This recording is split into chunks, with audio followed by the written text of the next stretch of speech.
3 soldats femmes ont été libérés en septembre dernier.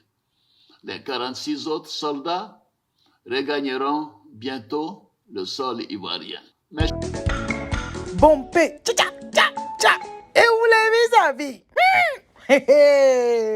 Mon cher, la maman. Bonsoir les amis. Bonjour, bon après-midi, dépendamment de votre position, les amis.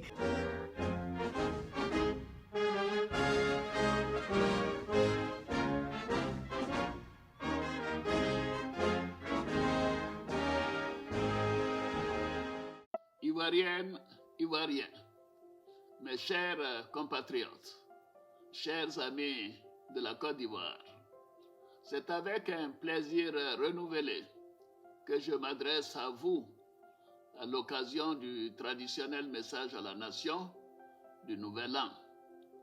L'année 2022 a été marquée par un contexte régional et international difficile.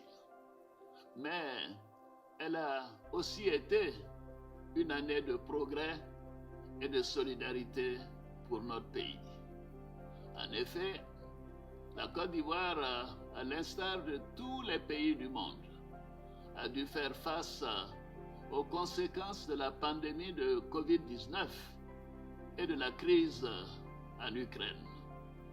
Je pense notamment à l'inflation généralisée qui a impacté le monde entier en réduisant le pouvoir d'achat des populations.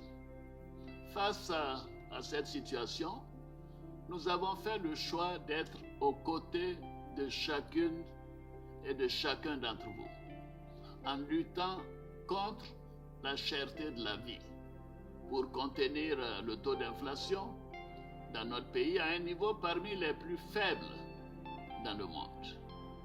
À cet égard, nous avons pris des mesures fortes, notamment le plafonnement temporaire du prix de plusieurs denrées telles que l'huile, le sucre, la viande de bœuf, ainsi que les subventions de l'État pour contenir les prix du carburant et du pain. Nous sommes allés plus loin en augmentant le pouvoir d'achat de nos fonctionnaires, y compris les forces de défense et de sécurité, à travers une revalorisation salariale qui est effective depuis le mois d'août 2022. Comme promis, ces agents recevront également, dès la première semaine de janvier 2023, une prime exceptionnelle de fin d'année. Les retraités des secteurs publics et privés ont bénéficié aussi de mesures d'augmentation de leurs pensions. Pour nos parents paysans, nous avons procédé, malgré le contexte difficile des marchés mondiaux, à une hausse des prix du cacao et un maintien de celui de la noix de cajou. Concernant les travailleurs du secteur privé, grâce à un dialogue constructif entre le gouvernement, les partenaires sociaux et le secteur privé, le SMIC passera de 60 000 francs CFA à 75 000 francs CFA à compter de janvier 2023. Je félicite donc le Premier ministre Patrick Achi et le gouvernement pour l'important travail accompli qui a permis de parvenir à des résultats impressionnants. Je félicite bien évidemment le secteur privé et les partenaires sociaux pour la préservation du dialogue social. La bonne gouvernance et la lutte contre la corruption figuraient au nombre de nos priorités pour l'année 2022. Je me félicite des efforts déployés pour consolider le dispositif institutionnel et opérationnel de gouvernance. Dans ce sens, le rapport d'évaluation pays du mécanisme africain d'évaluation par les pairs de l'Union africaine que nous venons de lancer relève notamment les progrès accomplis par notre pays en matière de bonne gouvernance. Nous continuerons à les consolider. Mes chers compatriotes, ces défis auxquels nous avons su faire face ensemble en 2022 ne nous ont pas fait perdre de vue les engagements que nous avons pris ainsi que la trajectoire que nous avons tracée pour notre pays. Nous avons poursuivi nos objectifs de consolidation de la paix et de la sécurité, ainsi que l'amélioration des conditions de vie des Ivoiriens. Au plan politique, je félicite chacune et chacun d'entre vous pour les efforts que vous consentez pour la paix, le renforcement de l'unité nationale et la consolidation du vivre ensemble, avec notamment la mise en œuvre de la plupart des recommandations de la 5e phase du dialogue politique. Par ailleurs, au regard des progrès notables réalisés pour le retour volontaire de la quasi-totalité des Ivoiriens exilés à l'étranger, l'Organisation des Nations Unies a déclaré la fin du statut de réfugiés ivoiriens depuis le 30 juin 2022. C'est donc le moment d'encourager le retour de nos compatriotes encore à l'étranger. Nous avons également procédé au renforcement de notre dispositif de sécurité intérieure et à l'augmentation des effectifs et des capacités opérationnelles de nos forces de défense et de sécurité au cours de ces dernières années, notamment aux frontières nord. Ils sont nombreux, nos frères et sœurs, militaires, gendarmes, policiers, douaniers et agents des eaux et forêts qui veillent et se battent au quotidien pour protéger notre pays. Je salue leur courage et leur sens du devoir. Je veux leur dire ma fierté et la reconnaissance de toute la nation. Mes pensées vont particulièrement à l'endroit de nos soldats détenus au Mali depuis le 10 juillet 2022. Grâce aux actions diplomatiques entreprises avec l'appui de dirigeants de plusieurs pays amis, notamment le président de la République togolaise, son Excellence M. Faure Gnassingbé, 3 soldats femmes ont été libérés en septembre dernier. Les 46 autres soldats regagneront bientôt le sol ivoirien.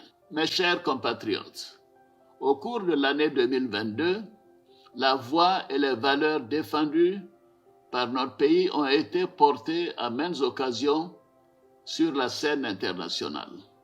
C'est ainsi que dès le début de la guerre en Ukraine, la Côte d'Ivoire a été l'un des premiers pays à appeler au sein des instances des Nations Unies à une résolution pacifique de ce différend dans le respect du droit international et par le dialogue.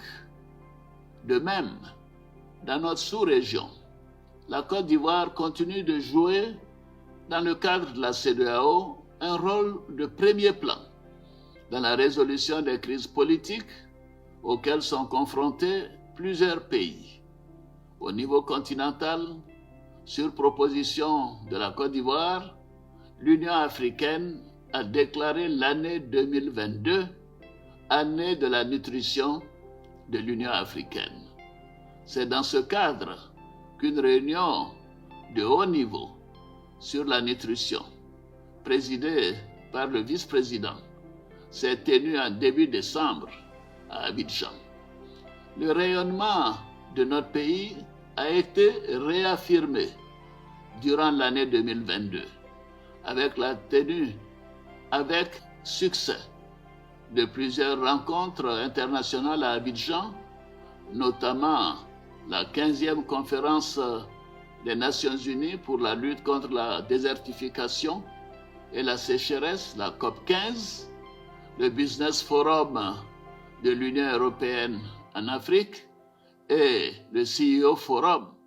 Mon pays a également apporté une contribution importante au succès de la 27e conférence des parties des Nations Unies sur le climat, la COP 27, à Sharm el-Sheikh, en Égypte, avec le partage de résolutions du programme Héritage d'Abidjan, issu de la COP 15. Enfin, du 19 au 20 novembre 2022, à Djerba, en Tunisie, la Côte d'Ivoire a participé au sommet de l'Organisation internationale de la francophonie, où nous avons partagé notre vision sur le rôle du numérique dans la formation et l'employabilité, ainsi que la place de la jeunesse et des femmes dans les processus de développement économique et social. Mes chers compatriotes, chers frères, chères sœurs, les perspectives économiques de notre pays demeurent bonnes, avec un taux de croissance économique projeté en moyenne à environ 7% par an sur la période 2023-2025. La transformation structurelle de notre économie se poursuit avec la hausse de la transformation locale de nos produits, dont le cacao, l'anacarde et le coton. Par ailleurs, nos villes et nos villages continuent de changer et de se moderniser. Les projets structurants en cours dans le Grand Abidjan seront pour la plupart achevés en 2023. Il s'agit entre autres du pont de la baie de Cocody et de celui reliant Yopougon au plateau. De même, les travaux de construction des 8 échangeurs vont se poursuivre.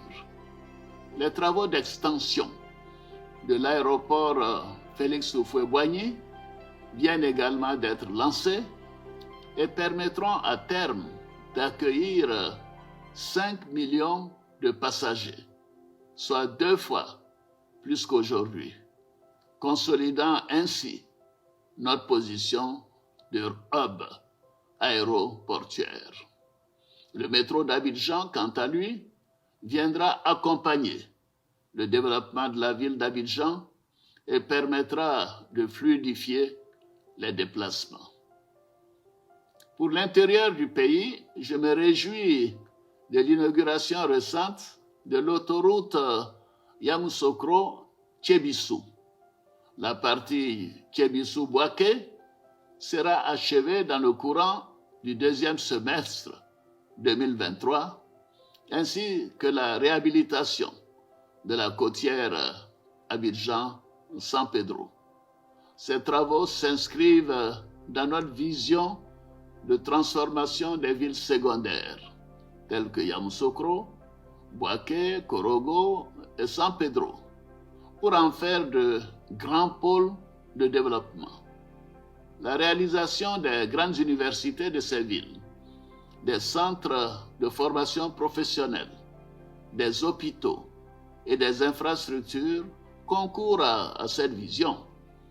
Il en sera de même bientôt pour d'autres villes telles que Man, Daloa, Bondoukou, Abangourou, Odiéné. Au niveau de l'enseignement technique et professionnel, notre dispositif national de formation se modernise et s'enrichit afin d'améliorer l'employabilité de notre jeunesse. Cela à travers la réhabilitation et la construction de plusieurs lycées techniques et professionnels et la mise en œuvre de l'école de la seconde chance. Mes chers compatriotes, chers frères et sœurs, les programmes pour l'amélioration de l'accès de nos populations aux besoins sociaux de base s'accélère avec la deuxième phase du programme social du gouvernement.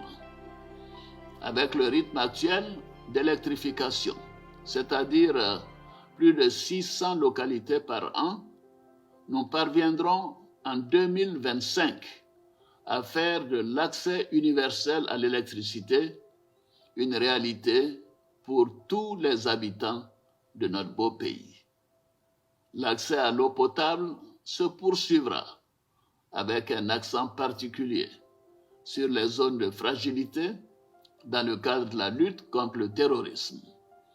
La mise en œuvre du programme hospitalier s'est accélérée avec la construction et la réhabilitation de plusieurs établissements de santé, parmi lesquels les CHR d'Aboisseau, d'Azopé, de San Pedro de Mans, les hôpitaux généraux de Danané et Méagui, et le lancement des travaux du plus grand centre hospitalier universitaire du pays à Abobo.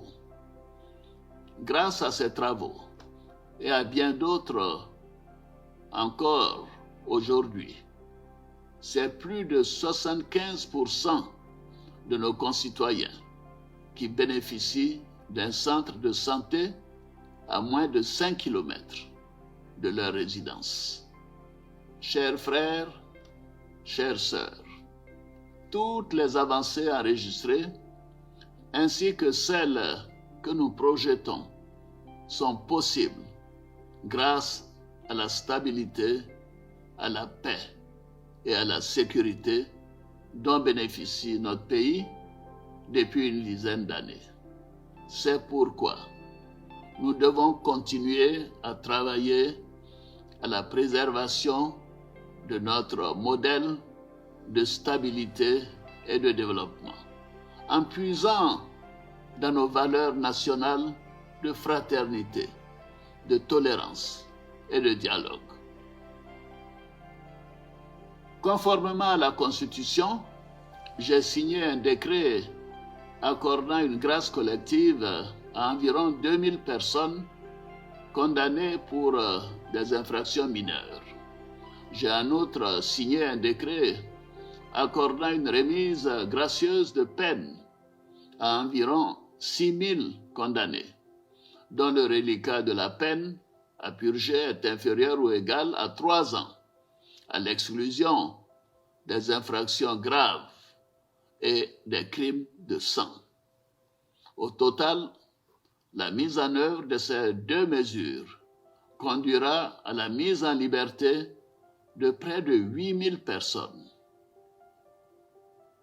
Mes chers compatriotes, chers jeunes, je voudrais à présent m'adresser à nos jeunes, filles et garçons, car je suis convaincu que votre talent et votre énergie sont une chance pour notre pays. Je crois fermement en votre capacité à contribuer au développement de la Côte d'Ivoire. C'est pourquoi j'ai décidé de faire de 2023 l'année de la jeunesse. Je répète, 2023 sera l'année de la jeunesse. Nous allons renforcer et accélérer notre dispositif d'accompagnement de nos jeunes à travers de nombreuses actions, notamment le renforcement et l'expansion des écoles de la seconde chance pour ceux qui sont sortis trop tôt du système éducatif ou qui souhaitent se réorienter. Deuxièmement, l'amélioration de l'employabilité de notre système de formation professionnelle et universitaire. 3. L'accélération de la construction d'infrastructures sportives et récréatives. 4. Le renforcement de l'encadrement et du financement direct des projets jeunes. 5. Une participation plus accrue des jeunes au marché public de l'État et la mise en place d'un incubateur pour l'innovation et l'entrepreneuriat, pour catalyser le génie créatif de nos jeunes et accélérer le développement des startups.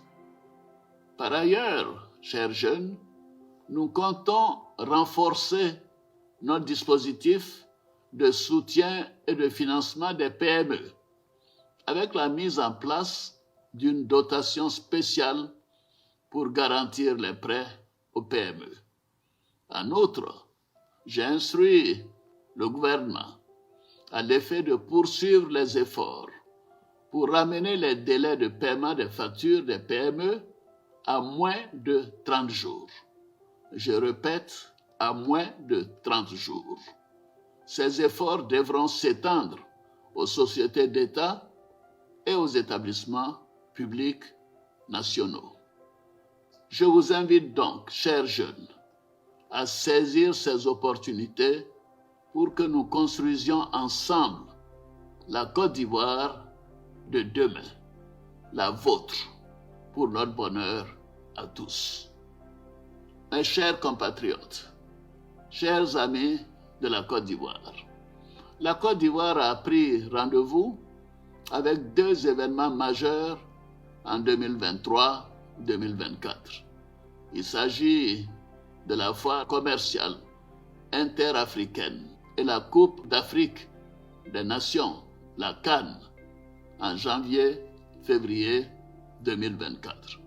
Nous serons donc tous appelés à continuer à faire montre de la grande hospitalité qui caractérise notre nation. Enfin, l'année 2023 sera également une année électorale.